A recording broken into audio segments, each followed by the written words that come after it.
नमस्कार. समृद्धीच रेसिपी मराठीमध्ये तुम्हा सर्वांचं अगदी मनापासून खूप खूप स्वागत आहे. आज आपण जिभेवर टाकताच विरघळतील अशा पद्धतीचे रवा लाडू बनवणार आहोत. चला तर मग रेसिपीला सुरुवात करूया. सर्वप्रथम मी इथे 2 वाट्या बारीक रवा घेतलेला आहे. आपल्याला बारीकच रवा घ्यायचा आहे.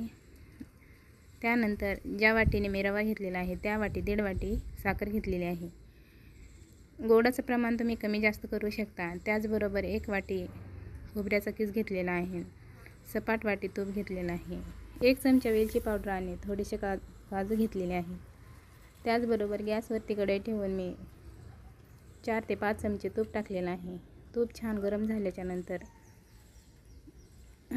2 वाट्या रवा टाकलेला आहे. रवा आपल्याला छान असा भाजून घ्यायचा आहे. रवा छान असा भाजून घेतल्यावर सतत 15 ते 20 मिनिट आपल्याला रवा भाजायला लागणार आहे. रवा आपला मंद आचेवरच रवा छान असा भाजून घ्यायचा आहे. गॅसची फ्लेम हे कमीच ठेवायचे आहे, जेणेकरून आपला रवा छान असा भाजला जाईल. अशा पद्धतीचा रवा आपला छान असा भाजून घ्यायचा आहे. तर बघू शकता आपल्या रव्याचा रंग असा बदललेला आहे.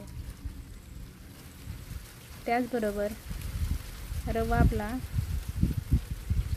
छान असा भाजून झाल्यावर त्यामध्ये 1 वाटी खोबऱ्याचा किस टाकायचा आहे.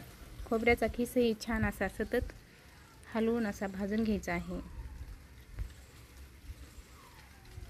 किस चांगला भाजल्याच्या नंतर आपल्याला त्यामध्ये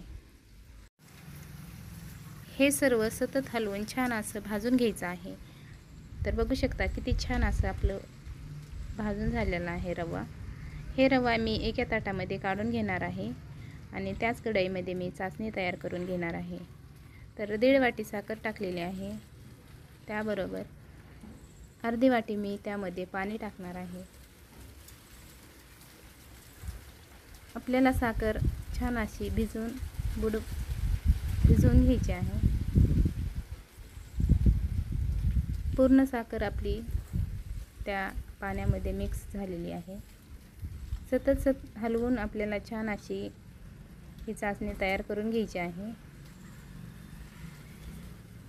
सतत हलविल्यामुळे आपली चासणी, तर बघू शकता आपली चासणी काय अगदी परफेक्ट झालेली नाही, त्यामुळे आपल्याला सतत हलवावं लागेल. एकतारी चासणी होईपर्यंत आपल्याला हे हलवत राहायचं आहे. त्यानंतर तर बघू शकता आपली एकतारी चासणी तयार झालेली आहे. तर ह्या चासणीमध्ये मी 1 चमचा वेलची पावडर टाकलेला आहे. वेलची पावडर हे छान असं मिक्स करून घ्यायचं आहे आणि त्यानंतर आपल्याला त्या पाकामध्ये थंड झालेला रवा घालायचा आहे.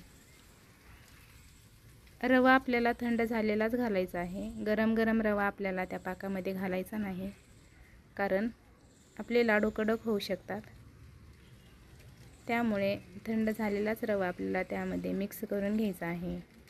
तर अशा पद्धतीने मी छान असं मिक्स करून घेतलेलं आहे. छान असं मिक्स करून घेतल्याच्या नंतर मी त्यावर एक झाकण ठेवून देणार आहे आणि अर्ध्या तासासाठी मी झाकण ठेवून त्यानंतर छान असं मिक्स करून झाल्याच्या नंतर आपल्याला अर्ध्या तासासाठी ते झाकण ठेवून द्यायचं आहे आणि नंतर आपल्याला अर्ध्या तासानंतर ते काढून बघायचं आहे. तर बघू शकता आपलं किती छान परफेक्ट प्रमाण झालेलं आहे. तर आता मी लाडू वळण्यासाठी घेणार आहे. तर अशा पद्धतीचा लाडू तयार झालेला आहे. तर बघू शकता किती छान आपला लाडू झालेला आहे. अशा पद्धतीचे मी सर्व लाडू तयार करून घेतलेले आहेत. तर हे तयार केलेले लाडू कितपत छान झाले ते पाहण्यासाठी आपण एक लाडू फोडून पाहणार आहोत.